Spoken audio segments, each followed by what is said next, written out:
In this segment, Stephanie Miller is joined by Glenn Kirschner. Together, the two discuss the radical assaults on how the federal government works. Oh, and they're going to crush Donald Trump in court, which means this case will never actually go to trial because Trump will abandon this suit just like he has done before he'll ever sit for a deposition. For discovery. Yeah. A judge orders Trump administration to explain why the order to restore Voice of America wasn't followed. This is Royce Lambeth, right, of D.C., said they have till August 13th to explain how they'll get Voice of America working again.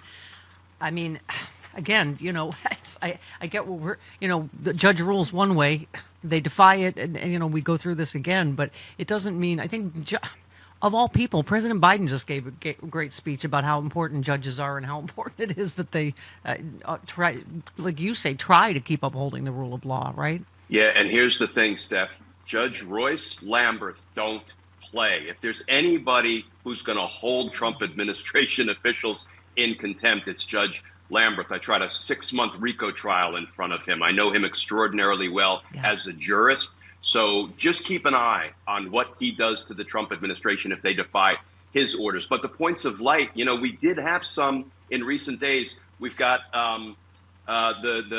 the lawyer, Jeffrey Clark. I hesitate to call him a lawyer, and I try not to call him Little Prince Underpants because when he was hauled out of his house in his boxer shorts. Why? Because the judge had ordered that his phone be seized because it likely had evidence of crime in it.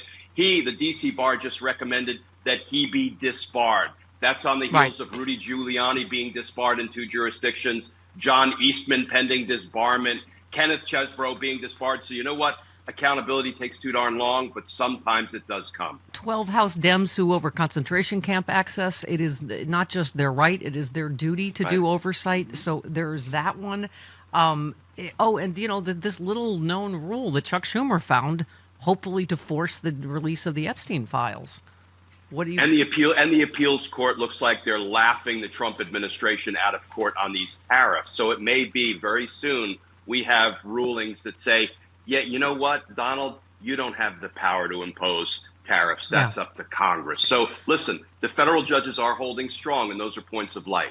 So I do want to ask one thing about the Epstein files. Rebecca Jones, who I believe was the whistleblower in Florida on the COVID data, she said, y'all know they're never going to release anything from the Epstein files that would actually implicate any powerful people. They'll just take that out, redact it, or make some bull BS up. What we need is a whistleblower to release all of it. I mean, I think a lot of us are suspicious. He's obviously tampered, destroyed evidence before, right? Yeah, I agree with her 100%. They're never going to release a shred of evidence that implicates Donald Trump or anybody that Donald Trump wants to protect or doesn't want to implicate.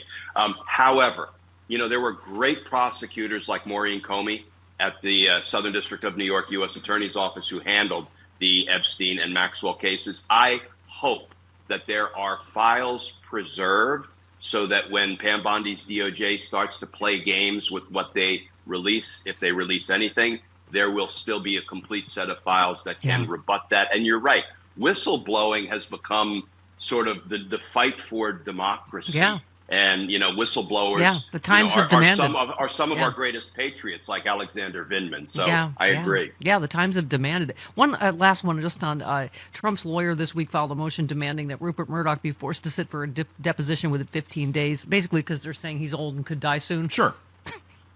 And this is just about the birthday card.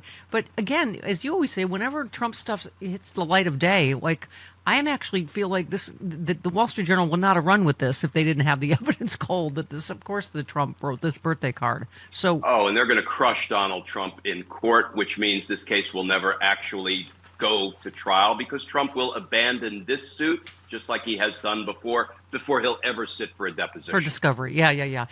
Finally, and I saved the most important thing facing our republic last, and that is the perogi discrimination case that Alan Dershowitz.